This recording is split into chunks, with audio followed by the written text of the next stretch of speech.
Hola, ¿cómo están amigas, amigos de Canal TVU de la Universidad de Concepción? Continuamos con nuestro ciclo de teleentrevistas. En esta oportunidad nos acompaña el diputado del Partido Liberal, Vlado Mirosevic. Diputado, ¿cómo está? Gracias por conversar con TVU, Canal de la Universidad de Concepción. Hola, muchas gracias por la invitación. Feliz de estar con usted y un saludo a toda la región del Biobío. Gracias, diputado. A ver, vamos a hablar de varios temas, pero queremos conocer primero detalles de este proyecto que usted es uno de sus impulsores, el proyecto de eutanasia, ya algo que hace un par de décadas nos hablaba mucho en Chile, que era un tema bastante controversial, lo sigue siendo, pero ya esto ha avanzado, al menos en el Congreso, en la Comisión de Salud, y la próxima semana podría ser visto en sala. Cuando hablamos de eutanasia, ¿a qué nos referimos, diputado? Bueno, nos referimos a que bajo ciertas circunstancias extremas, eh, un paciente tiene derecho a morir con dignidad en la medida que esa sea su voluntad, ¿no?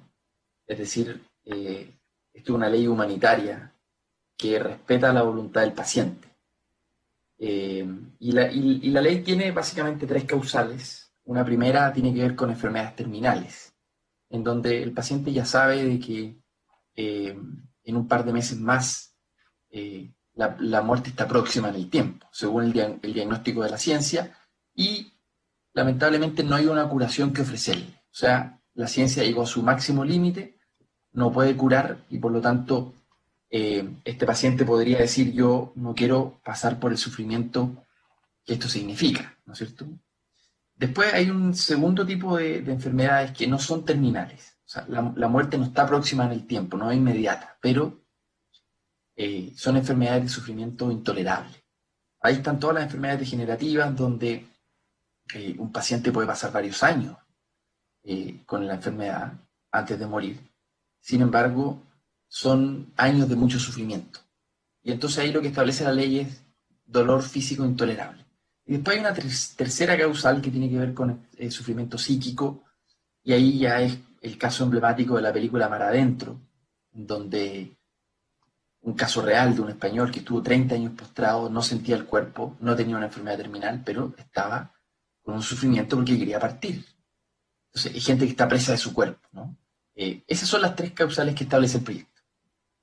Eh, Usted está consciente de que esto es un tema complejo de analizar más allá de las voces a favor y en contra. ¿Cómo ha sido el camino desde que empezó a discutirse en sus primeros pasos esta iniciativa?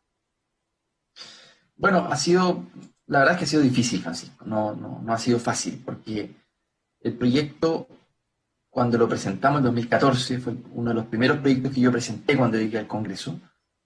La verdad, estuvo durmiendo mucho tiempo en la Comisión de Salud, años estuvo durmiendo, no logré que se pusiera en tabla nunca. Primero hubo indiferencia, después logramos que el proyecto se pusiera en tabla. Era un tema tabú, fue muy polémico. Cuando se puso en tabla y se comenzó a discutir el 2018, final del 2018, fue muy polémico porque este tipo de temas en el Congreso no es que estuvieran prohibidos formalmente, pero en la práctica pocos se atrevían a abrir este debate. Y entonces la sociedad chilena ha cambiado mucho. Yo presenté el proyecto de 2014, tenía la impresión de que era una minoría la que estábamos de acuerdo con esto, y fue un proyecto, un proyecto contracultural, ¿no? Luego de eso, la sociedad ha cambiado tanto que hoy día las encuestas uno ve 70, 80% de apoyo a esta encuesta, según la encuesta que uno mire. O sea, hay un apoyo ciudadano muy amplio, muy transversal, y tiene que ver con esto, tiene que ver con que frente a un tema sensible, controversial, es mejor que cada uno tome la decisión y que esa decisión no sea reemplazada por nadie. Nadie puede reemplazar tu decisión, sobre todo porque tú estás en los zapatos de un paciente que está sufriendo de manera extrema. ¿Quién más que ese paciente puede tomar la decisión? Me imagino que esto en el proyecto está muy bien definido en quiénes van a tener que decidir, especialistas, cuándo una enfermedad se considera insufrible, un dolor justamente, o intolerable, quise decir, más que insufrible, intolerable ya, un tema psíquico también de esto de sentirse preso de su cuerpo, quizás el hecho de tener una enfermedad terminal. puede generar mayor consenso, pero esto lo van a tener que decidir médicos, diputados. ¿Esto está definido en el proyecto? Sí. Bueno, yo mencionaba recién las tres grandes causales, pero después hay un procedimiento, ¿no? Ya. Y ahí primero el médico tratante tiene que recibir de forma expresa, libre de cualquier presión externa e informada la decisión del paciente. El paciente dice, yo quiero solicitar asistencia médica para morir dignamente. Y entonces, una vez que el médico tratante recibe la solicitud, tiene que revisar la ley y ver si es que las causales y los requisitos se cumplen. Mm. Y luego de eso hay una segunda opinión médica, porque uno de los requisitos de la ley es que el paciente tiene que estar en pleno uso de sus facultades mentales, ¿no? Es decir, aquí cualquier enfermedad psiquiátrica tiene que estar, o cualquier pérdida de conciencia, no está considerado en el proyecto. Entonces, lo que hay una segunda opinión médica, y ahí, solo ahí, el médico tratante puede autorizar la práctica. Esta es una Y decisión. obviamente cumpliendo con todas las condiciones. Aquel que no cumpla con las condiciones, aquel médico o equipo médico que practique la eutanasia en alguna causal que está fuera de la ley, va a ser sancionado penalmente. ¿Esta es una decisión personal o familiar, o estrictamente la persona decide?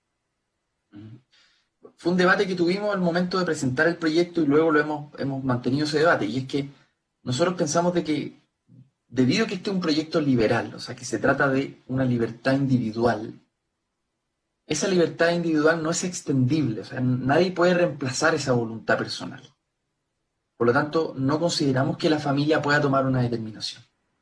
Es por esta razón filosófica. Pero también hay una razón práctica de que no se preste para abuso, porque podría pasar de que una familia tome una decisión distinta a la de la voluntad del paciente, y eso tiene que estar completamente prohibido. Entonces, solo el paciente puede determinar su voluntad. Nadie más que el paciente puede solicitar la eutanasia. ¿Qué pasa cuando el paciente ha perdido sus facultades mentales o ha perdido la conciencia por un accidente o por una enfermedad, por lo que sea? En ese caso, ahí está la posibilidad de dejar con anticipación las instrucciones médicas previamente. O sea, yo puedo dejar una especie de testamento vital, en donde diga, si yo estoy en estas circunstancias médicas, quiero que mi equipo médico me trate de esta manera, o no me trate, también una opción. Y entonces, pero eso es una voluntad personal, anticipada en algunos casos, pero siempre una voluntad estrictamente personal. La familia no puede decidir sobre el paciente. Cuando usted en algunas entrevistas ha hablado de un boicot conservador, ¿a qué se refiere? Bueno, lamentablemente aquellos que están en contra de este proyecto, que representan a un sector de la sociedad legítimo, un 20% que está en contra de este proyecto, lamentablemente han malentendido su rol en el Congreso. Porque su rol es defender sus ideas, y si sus ideas son conservadores, muy bien, distintas a las mías, pero está muy bien lo que ellos defiendan esas ideas. El punto es que una cosa muy distinta es que boicoteen y censuren y prohíban discusiones en el Congreso de la República. En el Congreso Nacional, todos los debates tienen que darse. Y lamentablemente hay un sector minoritario muy conservador que lo que pretende es imponer su idea al resto. Y entonces lo que han hecho es dilatar la discusión. Yo les digo aquí, esto ha sido un desgaste tremendo, porque hemos tenido que estar años peleando porque el proyecto se discuta. Hemos votado el proyecto 2 veces en particular.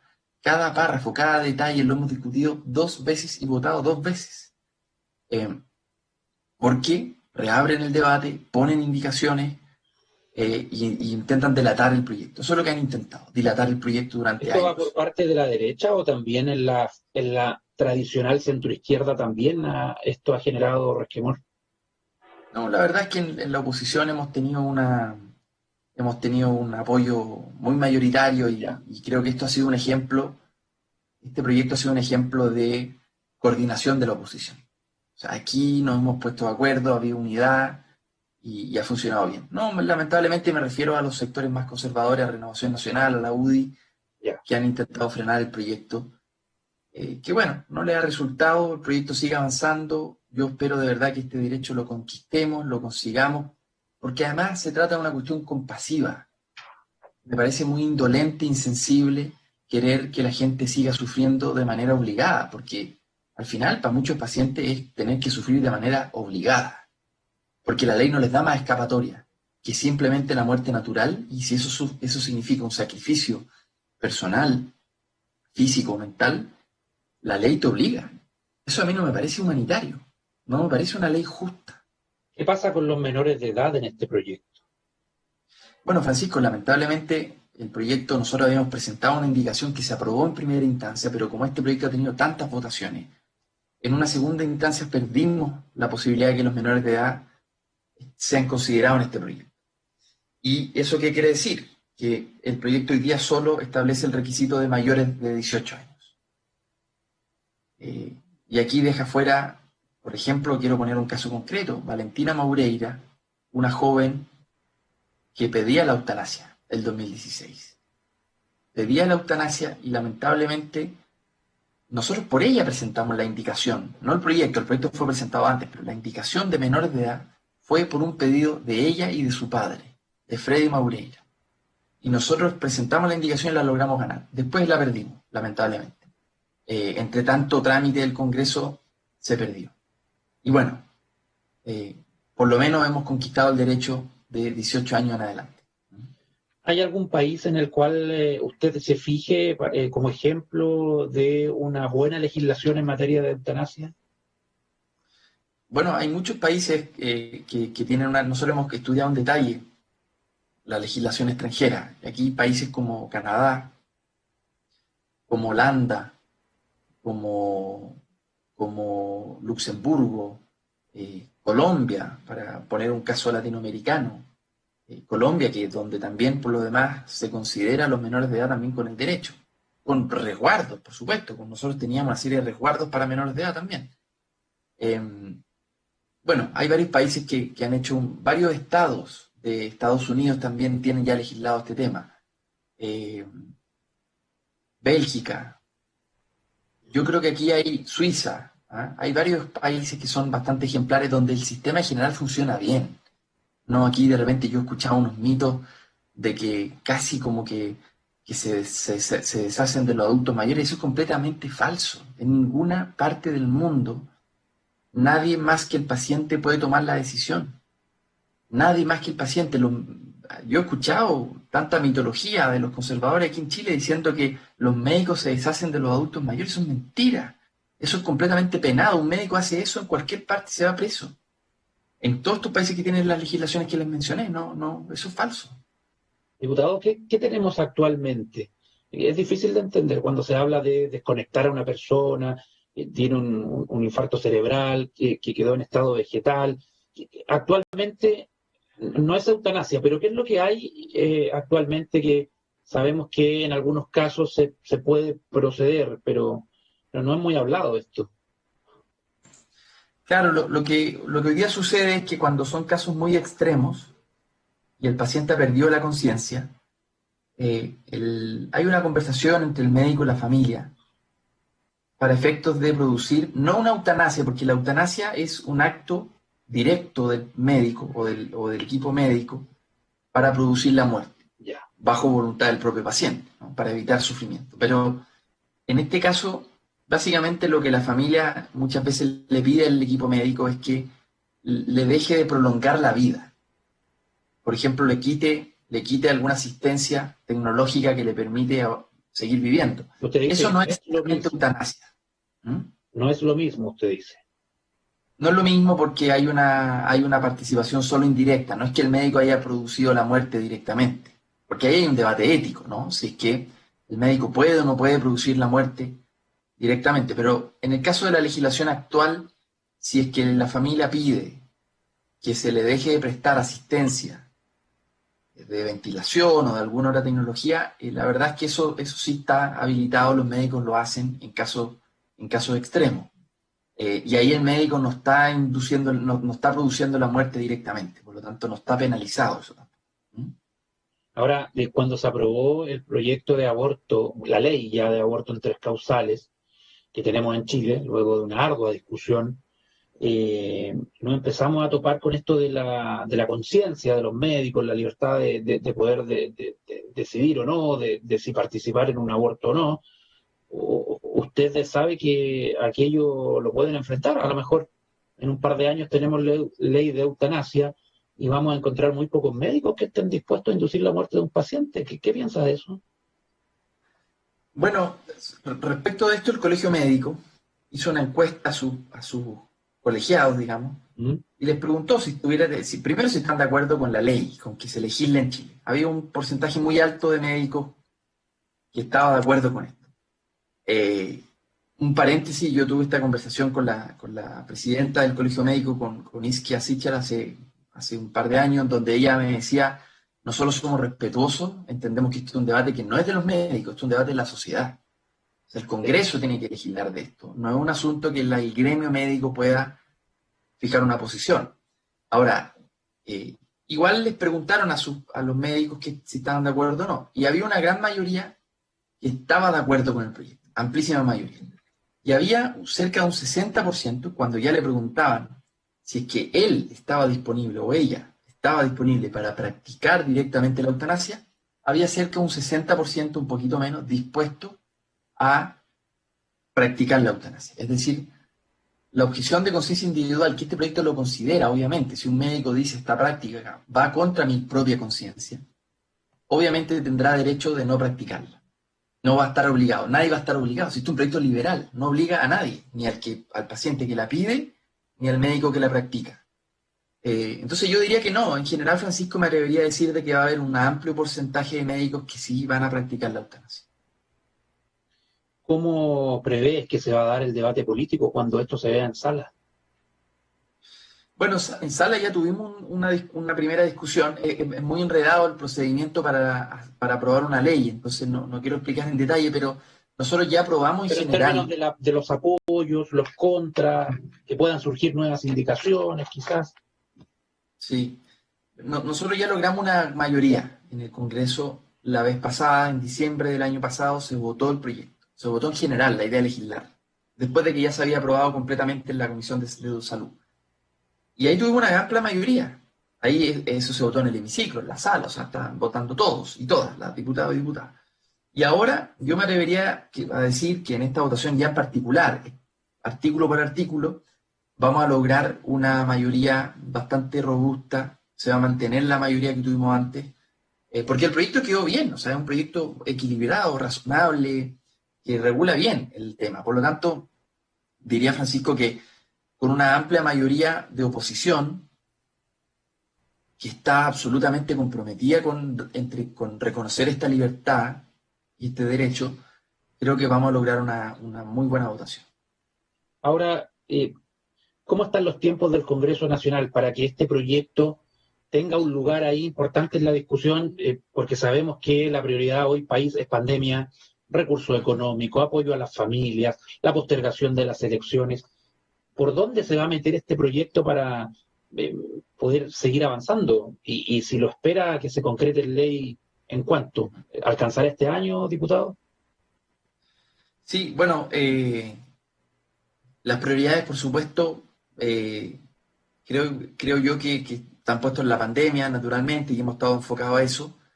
Pero la verdad es que siempre tiene que haber un espacio para leyes importantes como esta, y hemos conversado con los respectivos jefes de bancada, y yo esperaría que dentro de 2 semanas más debiésemos ya votar esto en sala. Y ahí se despacha el Senado, ya no hay más trámite en la Cámara de Diputados. 2 semanas más, yo diría, como plazo máximo, y, y ahí en el Senado hemos tenido ya una primera avanzada de conversaciones con senadores y senadoras, y la verdad es que me atrevería a decir de que en el Senado hay mucho espacio para aprobar este proyecto. Hay mucho espacio, hay mucha conciencia ya de que el país requiere de un proyecto humanitario, compasivo, y liberal también para estos pacientes que están sufriendo. ¿Han habido acercamientos con parlamentarios de derecha que puedan apoyar este proyecto? Bueno, hay un grupito, no mayoritario ni mucho menos, pero hay un grupito de parlamentarios de Renovación Nacional que han votado a favor de este proyecto. Son pocos, pero que también es significativo que lo hagan y que reconozcan que las propias creencias personales, del tipo que sean, no se les puede imponer al resto de la población, ¿no? Eso es lo más importante en esta ley. Estamos en un Estado laico. El Estado laico significa respeto irrestricto de la conciencia de los propios ciudadanos. El Estado no te puede imponer una creencia en particular. Y en este proyecto lo hace. Te impone una creencia, te dice, la única manera de morir, incluso si eso significa un sufrimiento intolerable, es la muerte natural. No hay más camino que eso. Y eso es imponer una pura manera de ver la vida, porque me parece que otros podremos decir, cuando estamos en un sufrimiento extremo, próximo a la muerte, no vemos la razón de tener que pasar por ese sufrimiento. O sea, cuando acá algún parlamentario, no sé, le invoca su religión, un tema valórico, cree que está fuera de lugar del debate, independiente del respeto que puede tener la creencia de cada persona. Yo personalmente pienso que las creencias individuales tienen que respetarse de manera irrestricta. Para mí, ¿qué es lo único que garantiza el respeto a las creencias de cada quien? Es el Estado laico. Porque en el Estado laico ni una creencia se le impone al resto. Y eso es lo más importante. O sea, en el Estado laico es el estado de convivencia pacífica, de respeto, de tolerancia y de libertad religiosa o de conciencia. Eso es el Estado laico. Entonces, cuando un diputado o diputada hace mención a sus propias creencias personales, eso es súper legítimo. Lo que no es legítimo, creo yo, es que vote pensando en sus propias creencias. ¿Por qué? Porque las creencias son personales y las leyes son generales, son para todos. Nos obligan o permiten para todos. Por lo tanto, no me parece legítimo que alguien quiera imponer su propia creencia, que vive en la esfera, en el ámbito de su propia soberanía personal, pero eso vive en un espacio de intimidad, muy distinto a lo que las leyes tienen que hacer, ¿no? Esto tiene que ir, diputado, de la mano de otros proyectos también de carácter progresista, por ejemplo, la discusión del aborto libre, o usted lo separaría y se concentraría en esto, o cree que los tiempos de cambio para Chile, esta mayor apertura, tiene que venir de la mano de varias iniciativas de ley, no solamente de una en particular. Bueno, yo he sido partidario de varios proyectos en paralelo. Hemos presentado el proyecto del matrimonio igualitario en 2015 para que personas del mismo sexo puedan contraer matrimonio. De nuevo, mismo principio, Estado laico. ¿Por qué el Estado va a comprometerse solo con una creencia? Yo no estoy diciendo que haya que cambiar el matrimonio religioso. El matrimonio religioso, si esas religiones creen que tiene que ser entre un hombre y una mujer, está bien, puede seguir siendo así. Pero yo me refiero al matrimonio civil, frente al Estado, no frente a una iglesia.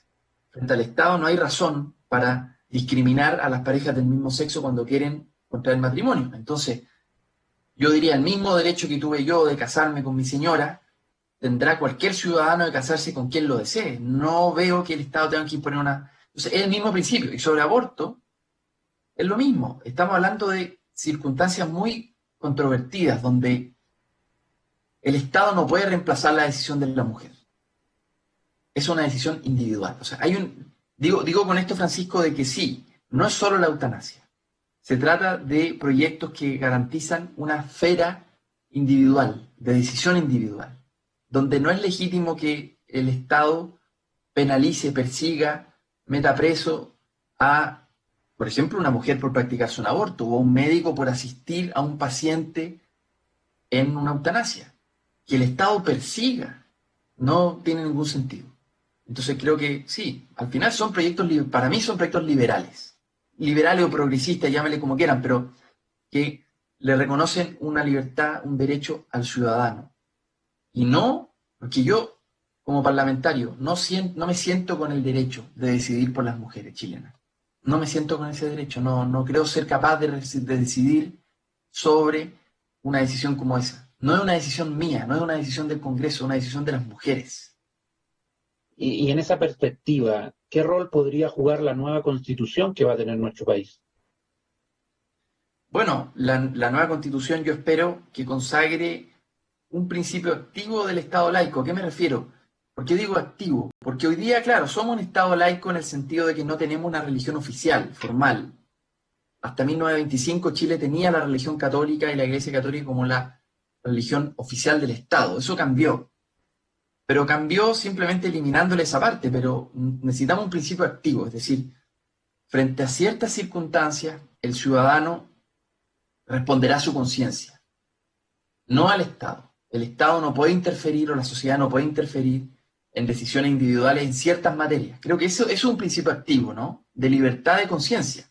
Y esto es un principio que también reafirma las propias creencias religiosas de cada quien, porque ese principio de Estado laico también beneficia a aquellos que tienen una creencia religiosa, que dicen, yo pienso de una determinada manera y quiero que se me respete. Bueno, eso es Estado laico.